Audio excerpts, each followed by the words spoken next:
আপনারা রুটি তো অনেক খেয়েছেন, কিন্তু এরকম রুটি খেয়েছেন কি? আজকের রেসিপি হচ্ছে একদমই ইউনিকভাবে আপনাদের করে দেখাবো। এটা হচ্ছে বনরুটি রেসিপি নিয়ে হাজির হয়ে গেছি। আমি জেসমিন কুকিংয়ে আপনাদের সবাইকে স্বাগত।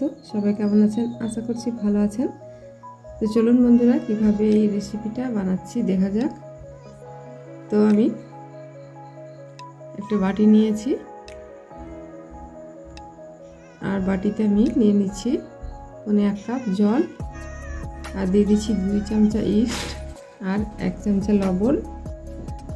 চিনি দিয়ে দিচ্ছি 1/4 কাপ, আর দিয়ে দিচ্ছি 2 চামচা তেল। দিয়ে এগুলোকে খুব ভালো করে মিশিয়ে নেব, চিনিটাকে গুলিয়ে নেব। গুলিয়ে নেওয়ার পর আমি দিয়ে দিচ্ছি 2 কাপ ময়দা, দিয়ে খুব ভালো করে একটা সফট ডো করে নেব। কিছুক্ষণ এরকম মথে নেওয়ার পর অল্প একটু সাদা তেল দিয়ে দিলাম, দিয়ে আবারও কিছুক্ষণ সময় ধরে মথে নেব। আমি প্রথম দিকে তেলটা কিন্তু কম দিয়েছি, তার জন্য আমি পরে ব্যবহার করার জন্য। তো খুব ভালো করে সফট করে আমার ময়দাটা মাখা হয়ে গেছে। এটাকে এবার আমি ঢাকা দিয়ে রেখে দেব আধ ঘন্টার জন্য রেস্টে। তো বন্ধুরা, আধ ঘন্টা পর আমি ফিরে আসছি, আর এই যে দেখুন আধ ঘন্টা পর কতটা ফুলে ডবল হয়ে গেছে, একদম বাটি ভর্তি হয়ে গেছে। আপনারা দেখে নিশ্চয়ই বুঝতে পারছেন। তো আবারও একটু হাত দিয়ে চারিদিকের ময়দাটাকে একটা করে আমি ময়াম করে নিয়েছি। এবার এগুলো থেকে আমি লেচিগুলো কেটে নেব। তো আমি 3 লেয়ারই রুটি করব, তার জন্য 3টা লেচি করব।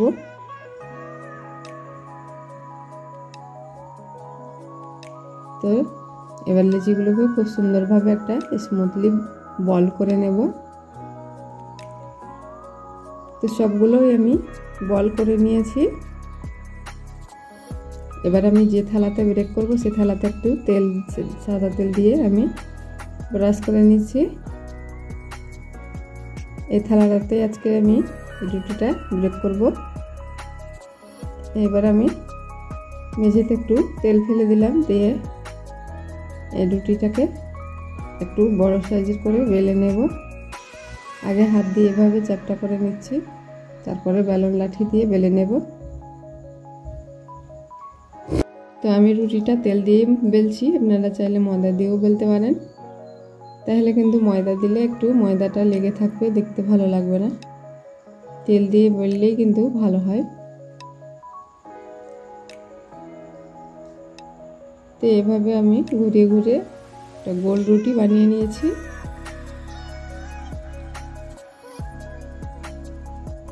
এবার আমি রুটিটাকে থালায় তুলে নেব।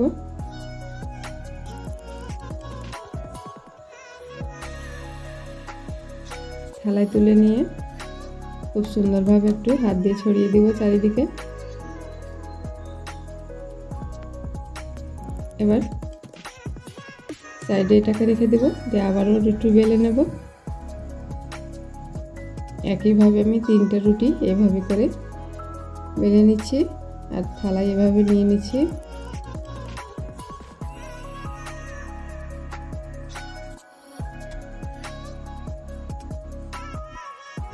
একটু সমান করে দিচ্ছি, যেন কোনো দিকটা ছোট বড় না থাকে। তো সবগুলো রুটি আমার বেলা হয়ে গেছে, এক এক করে সবগুলো রুটি কিন্তু বসিয়ে দিয়েছি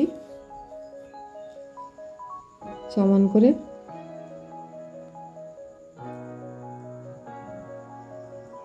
একটু হাত দিয়ে আবারও সমান করে নিচ্ছি। এবার আমি একটা চামচ দিয়ে দাগ কেটে নেব, যেন রুটিটা ব্রেক হওয়ার পর কাটতে সুবিধা হয়।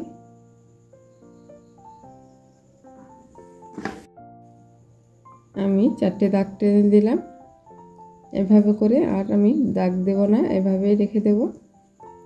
একটু হাত দিয়ে চেপে চেপে বসিয়ে দিচ্ছি।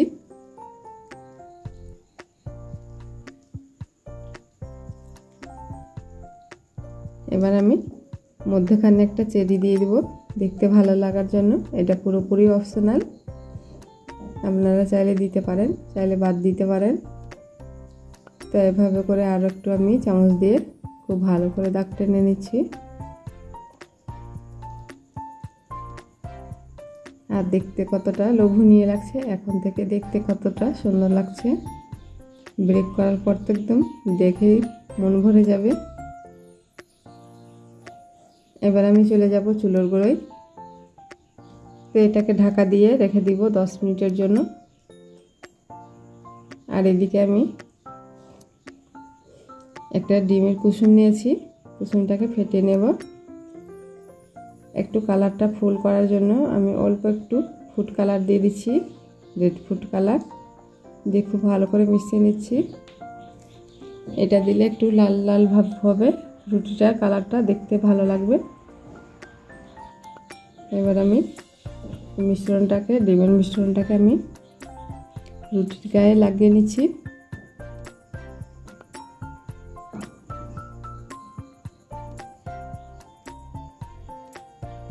চারিদিকে ছড়িয়ে ছড়িয়ে এভাবে ব্রাশ দিয়ে লাগিয়ে নিতে হবে খুব সুন্দরভাবে। তো বন্ধুরা আমি গোটা রুটিতে আমি লাগিয়ে নিয়েছি, আর চারিকোলেও লাগিয়ে নিচ্ছি যেন কালারটা খুব সুন্দর আসে। আর চুলোতে আমি বসিয়ে দিচ্ছি এবার একটা স্ট্যান্ড দিয়ে। কড়াইটাকে গরম করে নিয়েছি 10 মিনিট আগে। এবার আমি এটাকে আধ ঘন্টার জন্য রেখে দেবো ব্রেক হতে, একদম লো আছে। আধ ঘন্টা পর ফিরে এসেছি বন্ধুরা, আর দেখুন কি সুন্দর একটা কালার এসছে। এবার নামিয়ে ঠান্ডা করে নেব। ঠান্ডা হয়ে গেছে, এবার আমি থালা থেকে ছাড়িয়ে নেব। আর দেখুন বন্ধুরা কতটা নরম তুলতুলে হয়েছে। এভাবে একটু করে হাত দিয়ে চাপ দিলে কিন্তু খুব সহজভাবে ছুটে যাবে। আর এই যে দেখুন কত সুন্দর হয়েছে। একটু আমি ভেঙে দেখাচ্ছি আপনাদেরকে। স্টিলের থালা ব্রেক করেছি, তার জন্য পিছন দিকটা একটু লালচে বেশি হয়ে গেছে, দেখতে পাচ্ছেন। আর 3 লেয়ারই রুটি, কি সুন্দর লাগছে। এটা তো বাচ্চাদের টিফিনে কিংবা সকালে ব্রেকফাস্টে খুব সুন্দর একটা রেসিপি, আপনারা চাইলে বানিয়ে দেখতে পারেন। আশা করছি ভিডিওটি ভালো লেগেছে। ভালো লাগলে অবশ্যই একটা লাইক দেবেন, আর আমার চ্যানেলে নতুন বন্ধু হয়ে থাকলে চ্যানেলটিকে সাবস্ক্রাইব করে পাশে থাকা বেল আইকনটি প্রেস করে দেবেন। যখন আমি নতুন কোনো ভিডিও ছাড়বো সবার আগে আপডেট পেয়ে যাবেন। আমার ভিডিওগুলো যদি ফেসবুক পেজ থেকে দেখে থাকেন তাহলে ফলো করে দেবেন। এতক্ষণ সঙ্গে থাকার জন্য অসংখ্য ধন্যবাদ। দেখা হচ্ছে নেক্সট ভিডিও নিয়ে। ততক্ষণ সবাই ভালো থাকবেন, সুস্থ থাকবেন। আল্লাহ হাফিজ।